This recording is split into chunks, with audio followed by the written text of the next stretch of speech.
Welcome everybody to this edition of Attention Talk Video. I'm your host, ADHD and Attention Coach Jeff Copper, and we're here today with John Wilson of SOAR. John, welcome to the show. Yeah, nice to be here. Thank you. I was doing an interview on Attention Talk Radio 6-7 months ago, and it was interesting because I started learning a lot about gap years. And SOAR has a program. It's a little bit different than a normal gap year. It's an adventure type program. Can you speak to that a little bit? Sure. We get students who come in ages 18 to 24 that have, for whatever reason, may need a year of adjustment, a kind of a bridge year as they move from high school to whatever is going to be next for them. And our program has a couple different wonderful components. There's a high adventure component to it. There's a residential living component to it. There are mentorship opportunities, and it's just outside of Jackson Hole in Du Bois, Wyoming. And then there's also an academic component where the students are doing a course put on by the local community college that's specifically designed to meet their needs.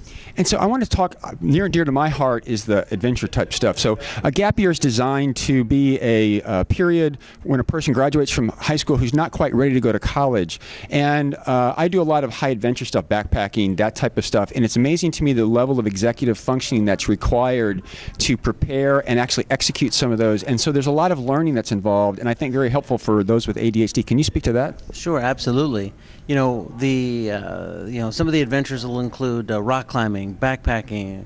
There's whitewater rafting in the Snake River, and then, in fact, my group right now is in Joshua Tree. And so, what we have found is that when you give young people, or actually all of us, an opportunity to problem solve experiential opportunities, that it frees us to really allow tremendous opportunity for growth in areas of executive functioning, in areas of organizing thoughts, in areas of problem solving, in areas of working together and goal attainment. And so we're particularly excited that those skills that individuals use in those adventure settings really do translate to real world situations for them when they leave our program.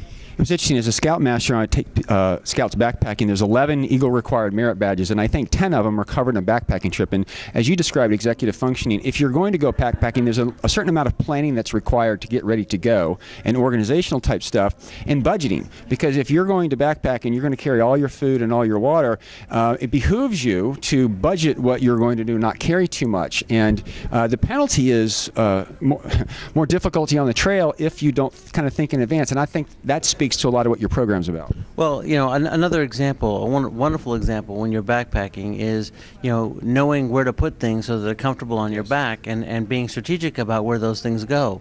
There's a finite amount of weight that you can carry given, how your particular size, and so being judicious in deciding what is going to go into your pack, what extras, what are the comfort items versus what are the absolute I need items, and then sort of problem solving through those sort of situations. Finally, knowing where things are stored in your backpack so that you can strategically get to them when you need them. You don't always have to have your rain gear, but you want to know exactly where it is when you do need it. Yep. And these are life skills that you learn really without knowing that you're learning, that's very transferable to life away from those types of things. And so, again, just wanted to highlight this because if you have a teenager that's graduated from high school and college and they're not quite ready, or they need to kind of recover from the trauma of it all if they had ADHD, a gap year program is something to consider, and certainly SOAR's got one that's I'm very excited about. Well, thank you so much. We are enjoying the opportunity. We've launched the program. It's a great success. We've got students that are there, and one of the really magnificent things, it's in Du Bois, Wyoming. Just the view from where these kids are living is just extraordinary. They kept pinching themselves, saying, "I can't believe I get to live here." And so, we're enjoying them, and they're enjoying us, and it's been a really good time. So, John, thank you so much for coming on the show. Absolutely, thank you.